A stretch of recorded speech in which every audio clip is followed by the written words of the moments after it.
our kind of top line goal is how many people can we help? How many people can we get money into their wallet to help them put food on the table for their family, help them keep their lights on, and whatever else they need, buy a birthday cake for their kid on their birthday. Because we're chasing that impact number, the partnerships for us, it's really about incentives alignment. Like we want to work with more agencies and organizations so that we can help them help more people. And that's what drives the growth.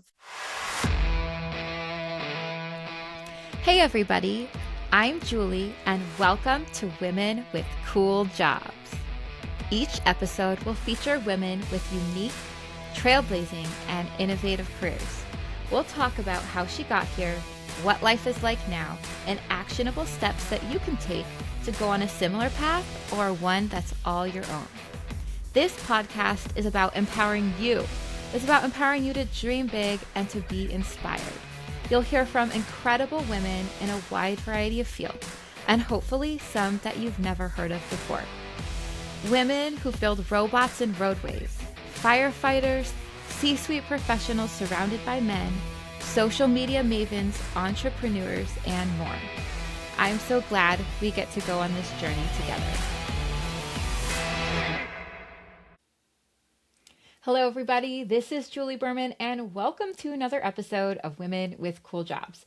So we are here today with an amazing guest who has done a lot of incredible work in very diverse areas, from being amazing at math to working on a farm and actually helping that farm grow from 3 acres to 90 acres and being very successful, to now working as the CEO of AidKit. She is someone who is a woman of many talents and also very diverse skill sets that she has put together in what I would call a very cool job, helping people across the United States who really need it, and doing so with her work as the CEO of a very inventive and creative company that is doing something for the public good in the public's interest, but it's actually a for-profit. So it's a really interesting interview that we had today. So I'd love to introduce Brittany Christenson. She is the CEO of AidKit. It is a public benefits corporation that helps government agencies and nonprofits administer aid programs efficiently and transparently. So basically, they provide critical relief in response to public health emergencies, natural disasters, and financial hardships. And today we talk about so many different things. We talk about her path, how she got here. We talk about how she started in pre-med and like her meandering yet very cool journey to where she is now. We talk about her different responsibilities and how she approaches things, how she problem solves as an executive, how she also is really good at storytelling, but she uses this framework of math, and you can even hear it in this interview, which was so fun, to think about like, how do we understand problems? And how can we use those facts? How can we use that information as part of storytelling to then get the word out about what she's doing and why it's important, and communicate that as part of her role as the Chief Executive Officer?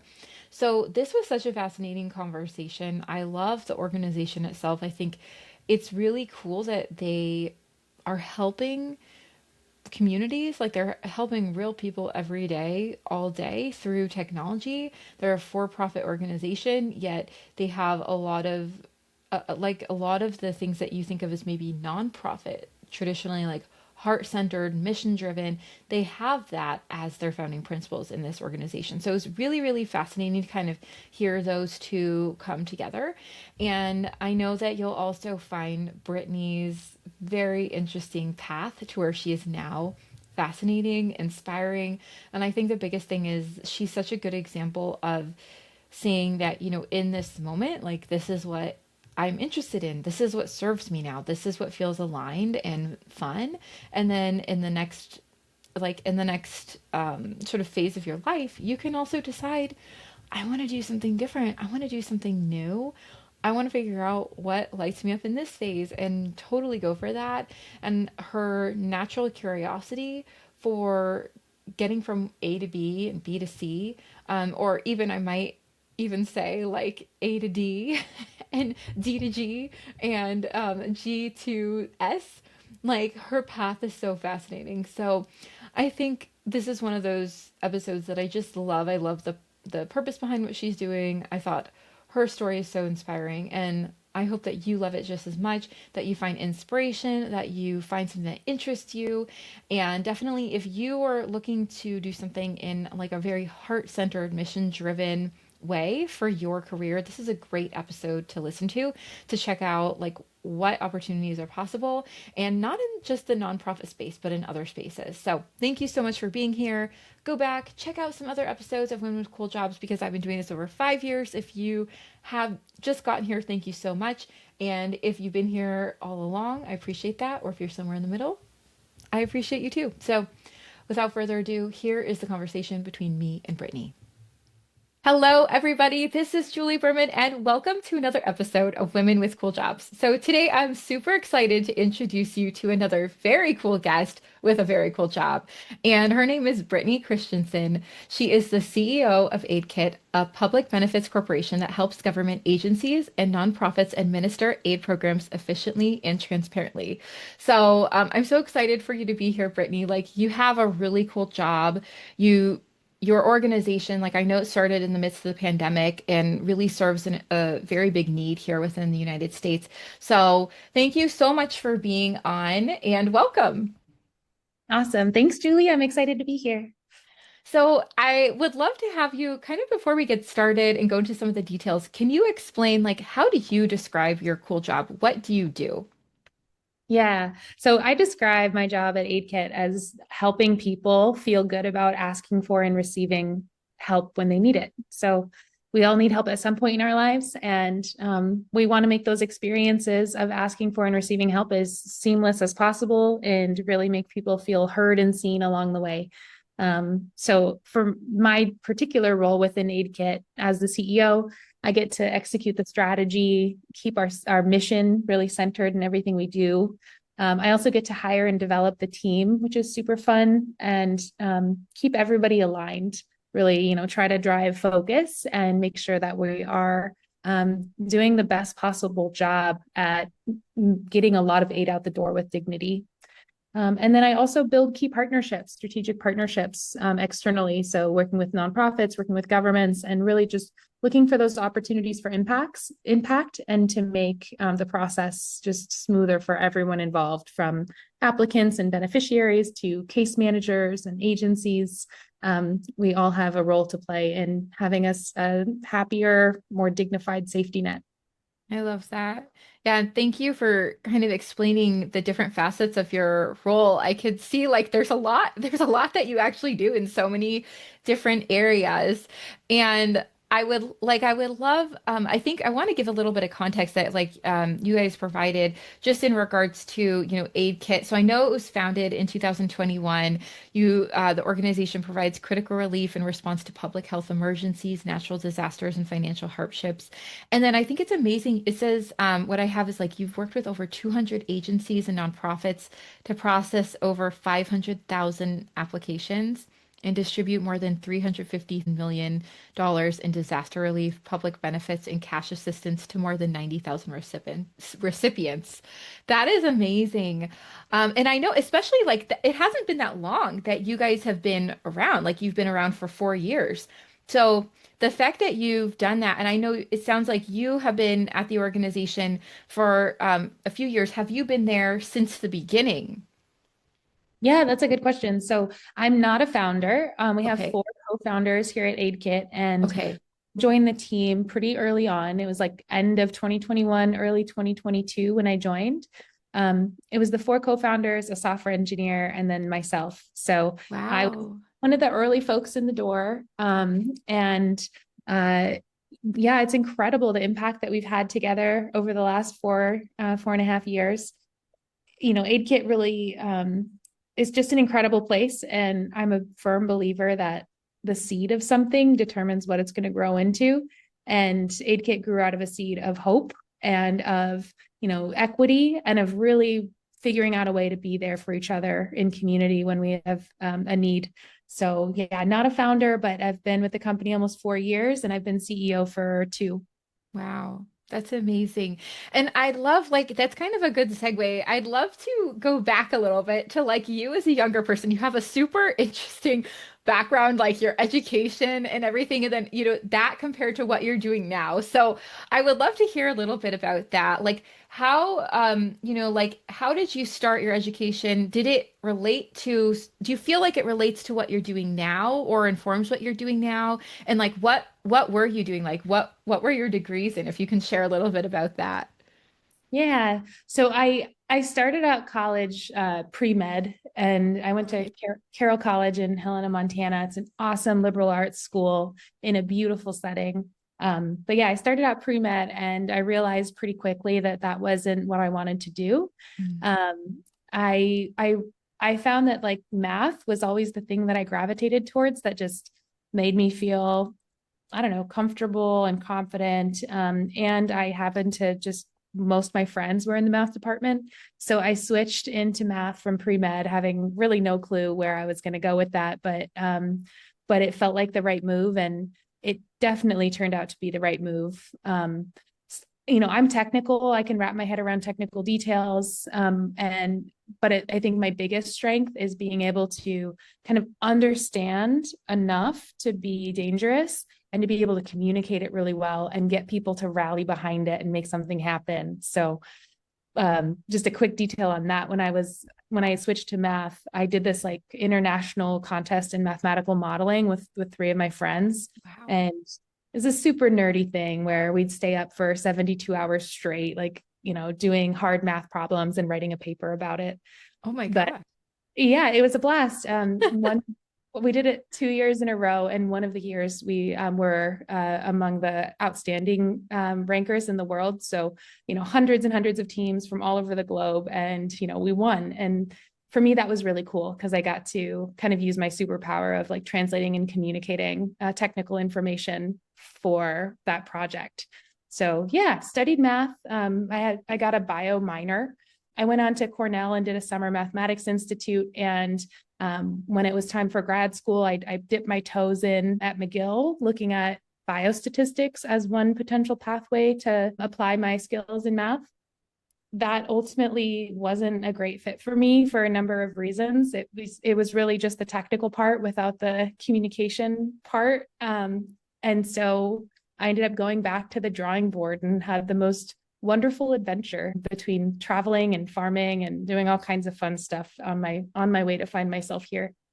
That's amazing. Yeah, and so you have really interesting background. I know it sounded like you were managing a farm, like of organic vegetables. And so how did your interest in math and then, how did that lead you to these different places and then essentially to AidKit? Because you've done a lot of various things. And I think what would strike people as maybe very different areas of expertise. So I'm curious, like how did that process go of like your pathway? Yeah, there's this quote that I love. It's something like, if the path in front of you is clear, it's not your path. Oh wow.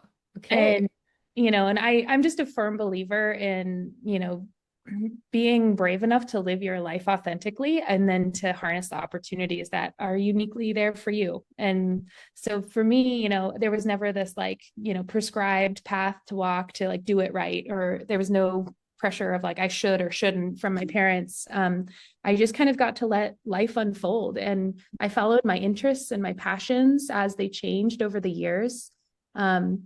Farming for me was just intended to be a short stop out over after I left my graduate biostatistics course at McGill. I wanted to go back to the drawing board, and all I knew was I wanted to do something a lot more tangible. Hmm. And so I swung to the complete opposite end of the spectrum. One day I'm programming in R, the next day I'm picking turnips. That's awesome. Yeah, it definitely was more tangible though. And, I got to help run a small and growing business. And I think that like experience running a business is super helpful in a number of different ways. And, those experiences have shown up for me and supported me in my current role in ways I wouldn't have guessed. Yeah, I could see that. And then, so how did you end up going from, sort of helping on a farm and like helping run the business and overseeing that to then being part of AidKit? Like how did you find out about them, or were you kind of looking for a specific type of opportunity in a different field or industry? How did you get into doing what you're doing now? Yeah, thanks for asking. It's fun to go back down memory lane. I don't think of these things very much recently. Um, so at the farm, it was pretty cool because we live in northern New York in the Adirondack Park, and there's this farm called Essex Farms, not far from us, and it's this really innovative full diet year-round CSA program. So families can literally get everything they need for their diet from one farm, and they use Wow. all organic and regenerative practices. So people come from all over the world to that farm. And actually, one of their co-founders is an author. She wrote The Dirty Life. Her name's Kristen Kimball. And so, Essex Farm is kind of like this anchor in our region for sustainable agriculture. And the farm that I worked on, Fledging Crow Vegetables, we had multiple alumni of that farm that we worked with. And, it was a first generation farm started in a hayfield. And we scaled the business very, very quickly from, 3 acres and a greenhouse to, seasonal H1A and H2B worker housing and, having folks from Jamaica come up and help harvest and going from 3 acres to 90 acres. We sold at farmers markets in Rochester and the Green Market in New York City, 50 different restaurants, 1,000 people in our CSA. So it really grew. And so it was incredibly interesting to help kind of scale that agricultural business, but also it was very grounded in the impact of like what happens when we grow food in a way that is in alignment with nature, that really takes care of the earth, takes care of the community, and just, provides a really lovely alternative. And not to mention the food tastes so good. It's so much better than what you can get at the grocery store. I can imagine. Yeah. So I guess, that process of within the context we were in is very exciting. It was very fun and interesting. And as we were scaling the farm, I was really focused on, how do we get our food to more people who need it? And so that's when I started to think about programs like SNAP. In our tiny town county rather, in northern New York, there's over $2 billion of SNAP benefits given out monthly. Wow. And if you can direct some of that towards local agriculture instead of, just the big chains, that's a huge economic impact. And that's really high quality food for families that are your neighbors. Mm-hmm. So when I started to make that connection, I got really into the food justice movement. And that kind of bridged my farming experience over into nonprofit. I was hired on as the executive director of ADK Action with the goal of really helping with community development. And, we're in the Adirondacks, so it's a 6 million acre nature preserve. Wow. And within the 6 million acre nature preserve in New York State, there's 100 small towns and villages trying to survive and carve out, an economy. And so the organization I ran helped with like food access, food justice, economic development, housing questions, transportation questions. And we launched all kinds of innovative projects to see what we could do to move the needle and have a positive community impact. And so, the work that I was so interested in around food systems really blossomed there. And during the pandemic, I got to work on a pretty large scale pilot that I started with some colleagues and collaborators to bring SNAP online to the local food system and to the rural communities across the Adirondack Park. So we worked with a tech company that helped us basically do a plugin at checkout so that people could buy their local farm food using their SNAP benefits. Wow. Yeah. And so it was like Amazon, Walmart, and then us on the list of like vendors that could accept SNAP benefits. Wow. It was amazing. And the impact was awesome. And not only that, but that created a model for doing that nationwide. So that's when I got bit with the tech bug, because I realized these problems that we're solving in this one small region really are also being faced across the entire country. So how cool would it be to, take that model and then, 1,000x the impact. And that's about the time that I heard about AidKit. And I was just so impressed at the work they had done to deliver direct cash aid. Because in my work with food access and security, what I found again and again is like people want choice. They don't want to just be given something. They want to pick out what they want to buy. And maybe they just need, vegetables. Maybe they also need some pantry staples and gas in their tank so they can get to the store to buy them. And so I loved AidKit's model of distributing cash so that people could use it in whatever way they needed to meet their needs without being kind of prescribed into a more narrow program, which has its place and has its merits. But I think cash is an excellent kind of lubricant for all these other systems, the gears that are trying to run. If you infuse a little bit of cash, people can really make the rest of the pieces and the programs work together. Yeah, that makes a lot of sense. And I think also it goes to show us like, not everyone is the same in the same living situations with the same circumstances. So allowing people that individual choice to understand what's best for them, I can certainly imagine how it would have a huge impact in actually helping them in their day-to-day to live their lives a little bit better. Yeah, Yeah. exactly. Yeah, that's amazing. Yeah, what a cool path. It's so fascinating to me. Like, I wanted to touch on a few things that you mentioned because like as you're talking and then even just going back to your undergrad where you did that really specialized program in math and then going through, and like expanding, being part of like this huge expansion of a farm where you're helping so many people and then you're getting into, like looking at, okay, well, if this is going really well in this area, like how can we use this in a positive way to benefit others? And then I just love how that kind of expanded and how you're understanding and like connections between how you could help more and more people. It's really fascinating to see that. And I'm curious, like for you, and you mentioned this a little bit, is like you have the ability to translate really maybe like difficult to understand information or like very particular information and then actually translate that in a way and communicate that in a way that really translates to a more generic I shouldn't say generic, general audience is a better word. And so I'm curious for you, do you feel like that has played that ability and that skill set like has played a huge role in just like your success in helping so many organizations and different groups that you've worked with like flourish? That's like such a specialized skill set that I think not everyone has is like understanding being able to really get into the nitty-gritty details, but then being able to communicate it in a way where a general person like in everyday life can actually understand what's happening and understand the benefits. Yeah, that's a great question. Before I answer it, it just kind of makes me think of math in general. Math is one of those things that we're taught from a very young age, by our parents, our peers, math's hard. I'm not good at math. I suck at math. You say math in any room and you're going to get a bunch of people that say, I suck at math. And I just think that we should, especially as women, stop writing ourselves off so easily on math. Reading, we snuggle in with our parents under a cozy blanket and we get to read a book and it's like nurturing and lovely and there's so much emphasis on it. But math is treated as this kind of like you're either born with it or not.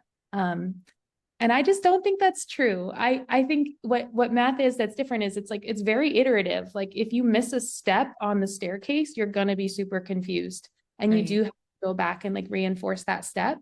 But instead of like branding yourself as like not a math person, being able to be kind to yourself and like just fill in those gaps. Math is just such an incredible way to explain the beautiful universe around us. And the power of math really unlocks so many careers that I think that's where it comes from. Like because I thought it was interesting, I was willing to like kind of stick with it and build that foundation every step of the way. And I think understanding math and critical thinking was what kind of allowed me to, do this translation of technical information into kind of more broadly understandable concepts. So yeah, I think it definitely helps at AidKit. I think it's crazy how the same message can be told 10 different ways, depending on what you want to emphasize. Yeah. And language, especially when you're leading a large group of people, is so powerful. It like has the power to create and it has the power to destroy. And if you can kind of ground your language in technical information, then suddenly you're not out on a helium balloon. You're like, there's something real and tangible to connect it back to. So I think that's really what it's about, like a shared set of facts and like comfort with being able to like build up a shared understanding incrementally with data over time. Yeah, I love that. You explained it so much better than I asked the question. But I love like I love how you shared that. And also I wanted to touch on your first point, which was like it gives me hope because I was exactly one of those kids who's like, I'm terrible at math. I can't figure this out. And I remember being in high school and I was so mad because I was in like honors classes. I was like that, if I wasn't getting an A plus plus, I was like upset for myself.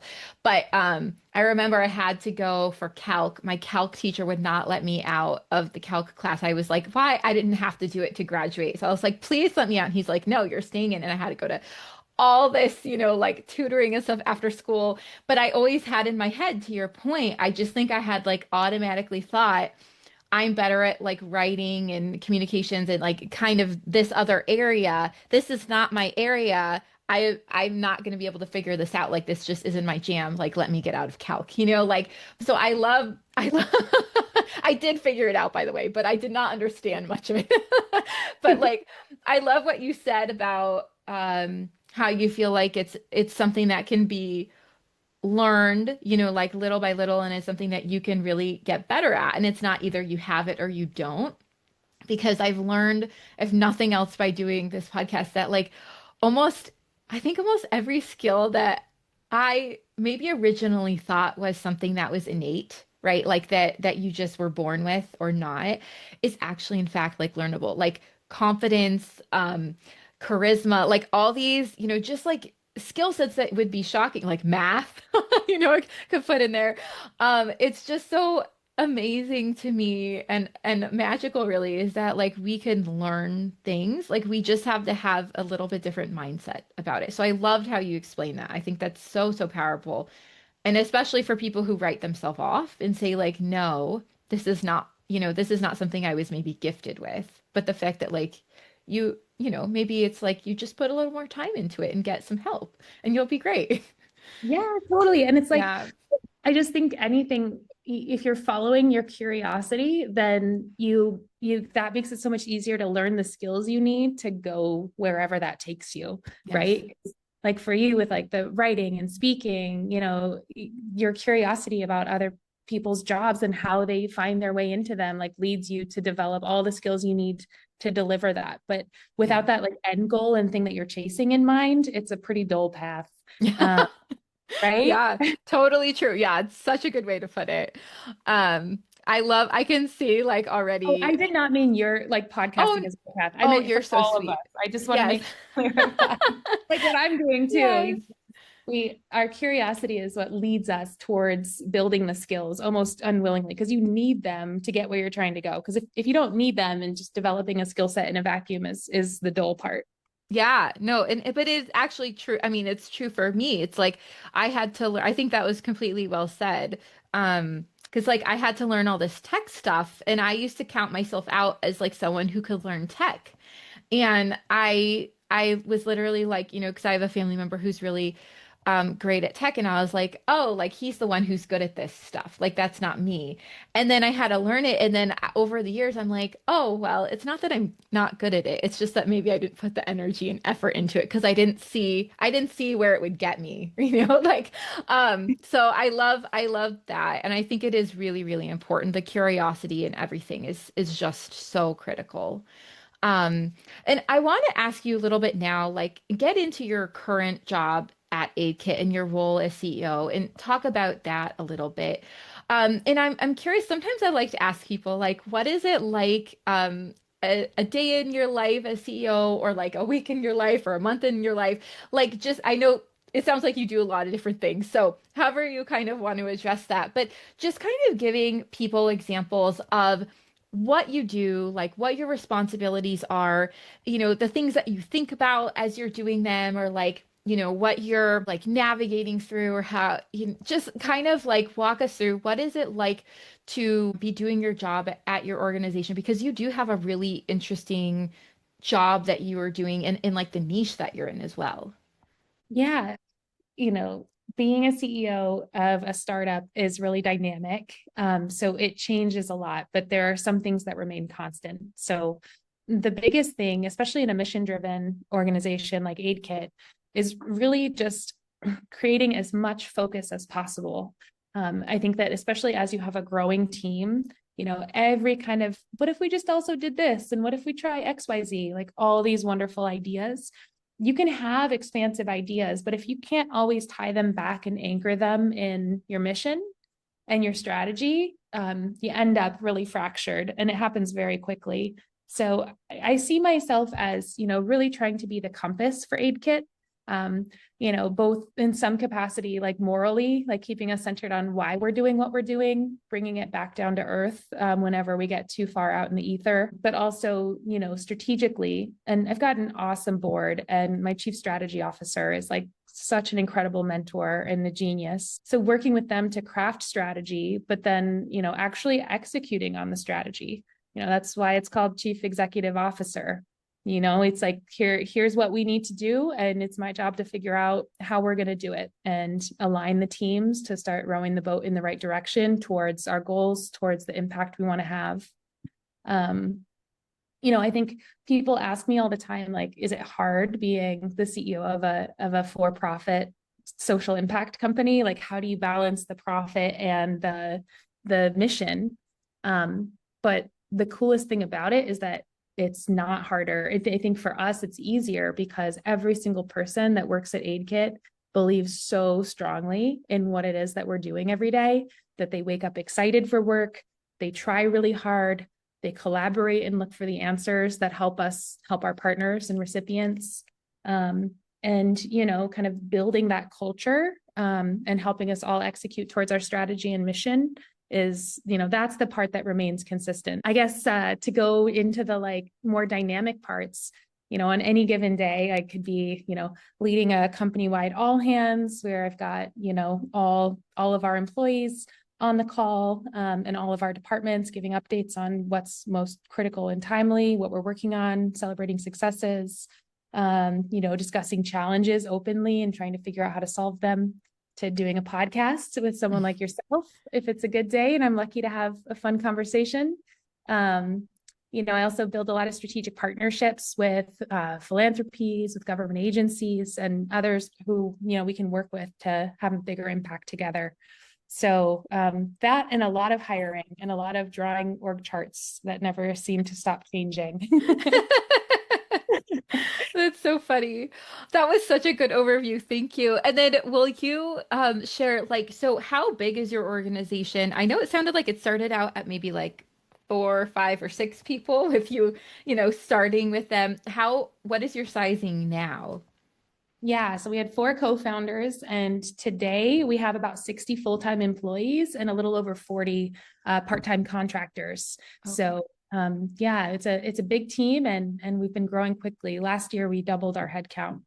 Wow. Yeah, that is amazing. And is that like the doubling, is that because you're like there's increased need, or is it because you're figuring out ways to be able to partner with more people, or more people are finding out about you, or is it all of the above? I'm curious. Yeah, that's a good question. I think it's a little bit of all of the above. There's definitely, at every program that we deliver with a partner, our goal is always to blow their mind with how much easier we make their job and how much better we make the whole experience feel, so that they'll want to work with us again and they'll want to tell their friends. But our kind of top line goal is, how many people can we help? How many people can we get money into their wallet to help them put food on the table for their family, help them keep their lights on, and whatever else they need, buy a birthday cake for their kid on their birthday. So, because we're chasing that impact number, the partnerships for us, it's really about incentives alignment. Like, we want to work with more agencies and organizations so that we can help them help more people. And that's what drives the growth. Yeah, it's amazing. Will you walk us through an example or two of like how your organization actually like goes through the process of helping people? Like what does that look like on, like a ground level or a day-to-day level? What does that impact look like? Yeah, 100%. So we have an end-to-end software platform for administering aid. And basically what that means is that our software creates both like an application form that's digital that people can fill out when they're applying for help. And they can do it on their phone, they can do it on their laptop, they can call, text, and email with questions. And in many cases, they can also go to a local community-based organization partner in person in case they're not digitally literate, or they have some reason why the digital pathway doesn't work for them. So we kind of coordinate around how do we get people in the door who need help the most. We try to make it as easy and accessible as possible to fill out the form and upload any documents. Everything's multilingual.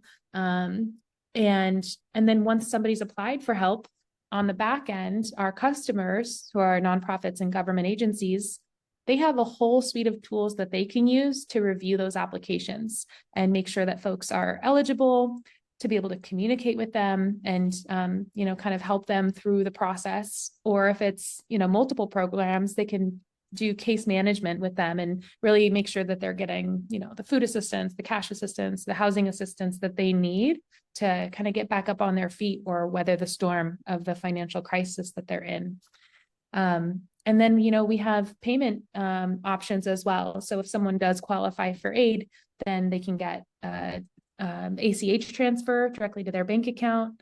They can get instant transfer, which happens within like minutes, which is very cool.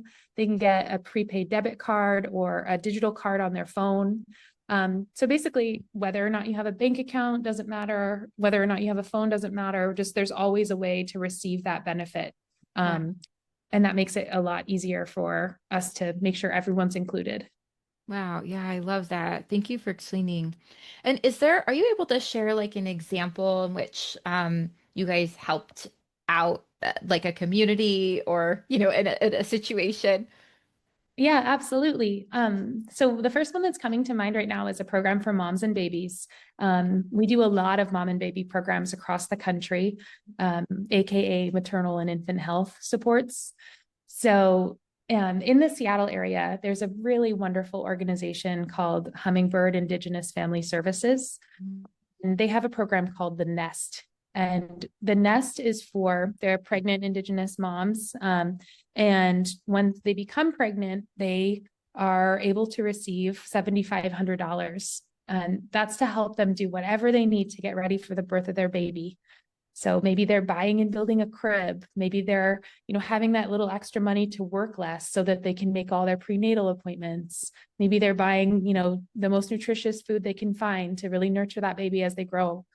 And then once the baby's born, they get a monthly increment of cash until the baby's third birthday.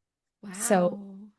I love this program because it's so human-centered and it's designed with and for the community. And from a tech perspective, what we do is, one of our core beliefs is that our tech should bend to fit the needs of our communities, not the other way around. And so with the Nest, we were able to take their really bespoke, really, custom design for their program. And we were able to quickly customize our system to be able to, meet people where they were at. So if they're enrolling in the program at their doctor's office, their doctor has AidKit in their pocket to help them sign up, or a flyer with a QR code so that they can enroll in the waiting room. When it's time to, verify eligibility, because this particular program is for Indigenous parents, demonstrating eligibility as Indigenous, that can be difficult and it's not totally objective. And because of some past historic wrongs, the records for tribal enrollment are oftentimes incomplete. So for them, we built like a custom lineage form, lineage calculator, so that our applicants could go ahead and, tell us in a very human way, what their connection was to their tribe. And then we're able to route that information to the Council of Elders who make the eligibility determinations. And then ultimately, pay pay those folks that are eligible and ensure that they get their recurring payments on time, and that we're there with a warm voice on the other end of the phone whenever they have questions or challenges. So yeah, it's a really interesting example, because in technology, tech companies in general, the game for the last couple of decades has been software as a service. Like, how do you make everything as standardized as possible? How do you solve for the middle of the bell curve? Sorry, the math. No, I'm good. I'm good with the math reference. That one I know. Okay. Awesome. And then, but it's really those tails on either end that's who we solve for, because it's not about like standardizing for the mean. It's about making sure those folks who need help the most are not systematically excluded. And we found a way to build a platform that can deliver some custom solutions really fast and really effectively. And so that's kind of unique to us. Wow, I love that. And I love, and I do understand the bell curve. So I love that you're not just, doing one part of the curve, but that you're also trying to help everybody who might be the minorities who need, more custom help. That's really amazing. And I appreciate that example so much. That sounds like an amazing program. And just like not even because I'm a mom, but like also just to have that much support and to be able to have your system and like how you guys have really adapted it to meet that community's needs. That's so cool. Very interesting. It's just like how you've been able to do that. So I'm curious, like for you as CEO, because you do have this you have this overarching role, right? And you're doing like a lot of things. You're doing communications, you're doing strategy, you're doing, like people and like internal organization and just like so many different facets. How do you decide, and this is kind of getting to like your thought process more as just like how you function and like how you go about doing what you do, and especially as a woman.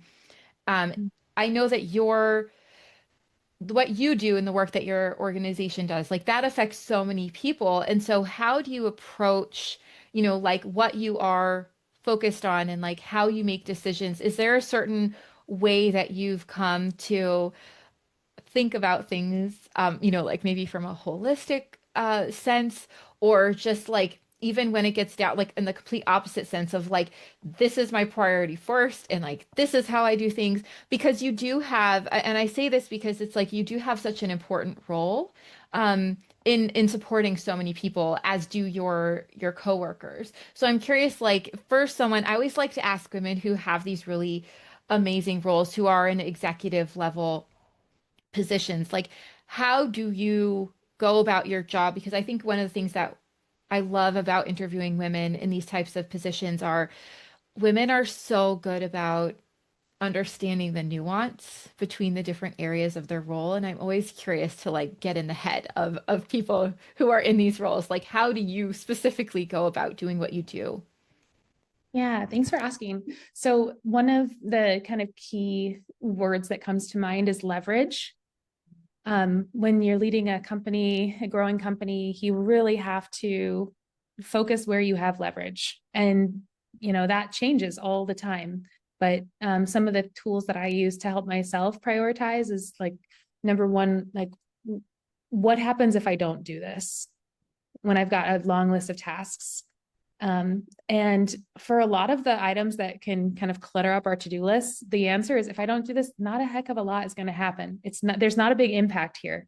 And so one of the things that I learned early at AidKit, which I hadn't picked up in other roles in my career, was that there's no virtue in doing everything.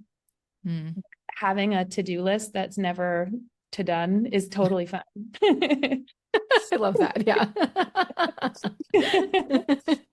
So, I just started like, if I'm not going to respond to all my emails, I'm not going to get everything done on my list. Like there is no done. And so I stopped chasing done. I started chasing leverage. And, as a leader of leaders, because I've got an executive team that reports to me, I feel really accountable to them. And I also know that they are all leverage for me as well. Like if I want our company to be aligned and performing, that my ability to communicate well with them and invest in my relationships with them provides leverage for the company to achieve its goals. and they're wonderful and I love spending time with them. But yeah, so I would say that's the biggest thing is, I look at what can I do today that's going to have the biggest impact and get me and get us as a company one step closer to our goals. And leverage is kind of always the answer. And then, from like a more philosophical standpoint, as a company, our number one value is recipients first. So, it's especially as a venture-backed B Corp, it's, everything about running a business makes you want to focus on your customer. And we do, but we always put our recipient first, because at the end of the day, like who we are, what's in our DNA is creating a dignified experience for people applying for and receiving help. And if we can center them in everything we do, what that does is it gives us leverage with our customers, because that's their goal too. The state agencies that we're working with, the county economic development offices, the nonprofits, they're trying to help their community just like we are. So if we can be aligned in that first, everything else kind of falls a little bit more naturally into place. Yeah, I appreciate that. That's really interesting, that about the recipients first versus, yeah, like keeping your quote customers, at the center. That's a really interesting distinction that you make, but also I can see how it actually then propels your organization and like the work that you do even further, because at the end of the day, everyone's trying to help the recipients. Like that makes so much sense. So that's very cool. And then, And oh, go ahead. I'll just interject, like, Sure. we do have very happy customers as a result of that approach. Like it's effective in delivering business value as well, which is what I love about it. But it helps us kind of collect, like it helps us shoulder up next to our partners and go arm in arm towards the impact we're trying to have together, versus us like trying to get something from them, Right. which I think would be kind of the default mode for, business relationships sometimes. For women who are maybe listening to this and like, oh my gosh, this is so cool. Like, I would love to be a CEO or, in another C-suite level one day where I'm the one making these big decisions. Like, I'm the one who's impacting people and supporting people in such a beautiful way. Do you have anything that I wouldn't maybe know or know to ask that you might want to share, being that you've been in this position now for a few years? I guess the thing that I would say kind of first and foremost is like, especially if we're trying to get into a CEO role, is if being a founder is kind of the most straightforward path to becoming a CEO. Backfilling a CEO role or kind of growing into it like I did, those options are also there, but there's a lot of luck involved. And I would just say that right off the bat. And maybe the thing to want more than a title is to really have the chance to make the impact in the world that you want to make and to follow your curiosity. And that could end up with a number of different hats that you're wearing and titles that are on your desk. But I never chased becoming a CEO. In fact, I was pretty intimidated about the offer when I got the chance to step up. But I do love solving problems and I do love helping people. So I would say, like, if anything, if you can let the heavy burden of like wanting to, something abstract like a title, just like put that on the ground.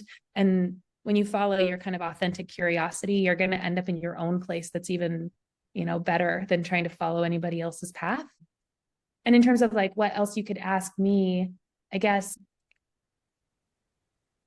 I can't really think of it in the framing of a question, but my advice to women would be whatever the role is, whatever the opportunity is, it looks like how you do it when you're showing up your best for yourself, your family, your community, and your company. So like having preconceived notions of what it looks like to be a CEO or what it looks like to be a podcast host, right? Or anything like it's we all get the chance to define and carve out things for ourselves. But I would say that like the confluence of luck and trust are the reasons that I got this role. I built a really trusting relationship with our co-founders, and I got lucky that they needed a CEO, and I was the person that they wanted to fill it at that time. Yeah, I love that. Those are really, I love for lack of a better word, like the deepness of your answers, because I think there is something to be said of like, what comes with a title is like, is that really the job you want? And is that really going to be the thing that lights you up, or are you just chasing a title? I wanted to ask, for women who are like maybe they're considering going into something that's very like purpose led, and they're like, oh my gosh, how can I learn more about, the work that you do? And, I feel like your work has always been very like heart led, like heart driven and purpose driven. And the organization that you're part of, that is certainly the case in the work that you all do. For people who are interested in these types of careers, do you have any suggestions of places, resources, things that they could start to get just like a basic understanding of what it's like to have a career in that area? Absolutely. Yeah. So I actually found my first role with AidKit, Director of Partnerships and Program Development, on a website called Idealist. Okay. An Idealist is a job board for folks seeking purpose-driven work. So that's an awesome resource. Even just starting there and kind of looking through some of the jobs, you can start to understand all the different areas where you could have an impact and try to find aligned employers. For folks that are on the technical side, like engineers, there's also Tech Jobs for Good, which is another great job board that's really worth checking out. And then I would also point folks to the Impact Movement as a great resource for direct cash, as well as Economic Security Project. And then the Gates Foundation has some great information on economic mobility and opportunity. So there's a lot out there. And the other thing is that I spend a lot of time on LinkedIn, and you can get some pretty good conversations, some pretty good digital coffees if you're resourceful on LinkedIn. So, always talk to people too if you can. Yeah, thank you. Those are great resources and great advice. So, good places for people to start for sure. And then, so I wanted to just ask, I always ask the same question at the end. And it's basically what I like I sometimes say is like alphabet soup, or like it's the jargon and the things that maybe people only in your industry would understand, and the rest of us would like be like, what is she saying? What is she talking about? So this is the last question. To end our conversation, will you share a sentence that uses verbiage or jargon from your field? Then please translate it so it's understandable to us. Yes. Okay. So the jargon version is by externalizing program logic into a configurable domain-specific language and running it in a multi-tenant architecture, we can decouple implementation timelines from core engineering sprints while maintaining a consistent security and compliance posture. That was very impressive. Okay, so thank you for that beautiful example. And what does it mean, please? Yeah, so in plain English, that means by moving all of the rules engine into an easy to edit configuration menu, AidKit can launch and adjust programs quickly without waiting on engineers to do a bunch of work. And we can keep everything secure and compliant along the way. I love that. That was a very phenomenal example. I can tell you worked hard on including all of those things. So yeah, thank you so much, Brittany. It's been truly such a pleasure to learn about you and like your organization, what you all do, and really the people whose lives you benefit every day. So thank you for doing what you're doing, and thank you for being here as a guest. Thank you so much for having me. This was really fun. I appreciate you. Thank you. And if people want to learn more about your organization, if they want to connect with you, what is the best way that they can do that? Yeah, so you can find me on LinkedIn. Also on our aidkit.com website, you can find a form, like a get in touch form, and we do filter and respond to all of those. So if you want to learn more about AidKit specifically or job openings that we have, feel free to fill out the form. Awesome. Thank you so much for being here. It was such a pleasure. Yeah, likewise. Thanks for having me. Hey, everybody. Thank you so much for listening to Women with Cool Jobs. I'll be releasing a new episode every 2 weeks, so make sure you hit that subscribe button. And if you loved the show, please give me a 5-star rating. Also, it would mean so much if you shared this episode with someone you think who would love it or would find it inspirational. And lastly, do you have ideas for future shows, or do you know any rock star women with cool jobs? I would love to hear from you. You can email me at julie@womenwithcooljobs.com, or you can find me on Instagram at womencooljobs. Again, that's Women, Cool Jobs. Thank you so much for listening and have an incredible day.